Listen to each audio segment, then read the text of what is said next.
And then the notice periods have changed again. So they've been through the biggest change over the whole of the pandemic.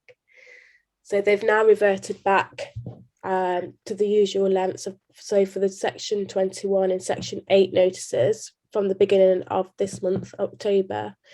So the government does, however, retain the power to reintroduce longer notice periods as an emergency measure until the 25th of March next year.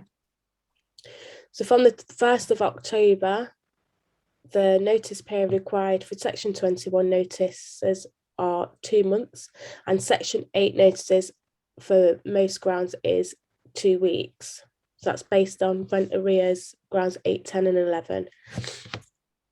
Any notices served before the 1st of October, you will need to comply with the new rules for that period it was served.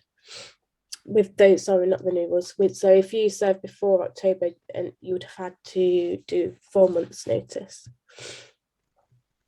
So with this comes new versions of the Section 8 and Section 21 notices for landlords and letting agents to use from the 1st of October.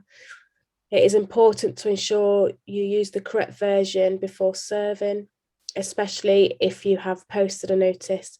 It may not be deemed as served until the 1st of October, and the form will be wrong and the notice will be invalid. So the forms will be available to download from Gov website. And the usual process for serving a Section 21 is to serve the correct notice period. If the tenant does not leave, you apply to the court for a possession order by filling in form N5B and paying a fee of £355, which has gone up. And as long as your paperwork is right, the judge should go in your favour. If the tenant doesn't vacate, then you will need to apply for a warrant to instruct a bailiff, which is another form to the courts, N325, and another fee of £130. From this, you will be sent a date from the courts of the eviction that you must respond to, because if you don't, then the eviction will be cancelled.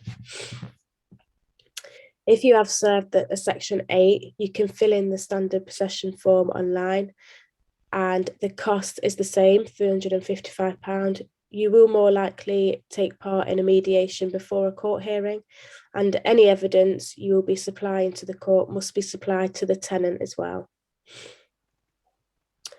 And I just want to point out, before you serve any notice or complete any court form, make sure you fully read the notes, because there are a lot of hurdles you need to now jump through. One being having to supply to the courts all of the gas safety certificates for the whole of the tenancy, not just that current one. And the government just slipped that in without any notice. So make sure that you read the notes with the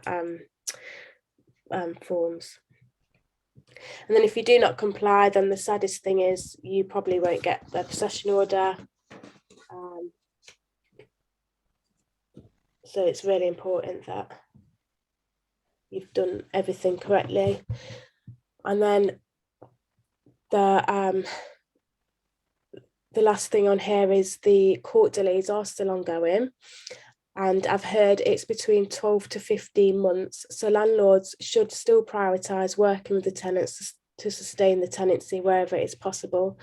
I have helped a few landlords out with mediation, and it's worked really well. So sometimes just having that third party go in, a new face, it can work quite well.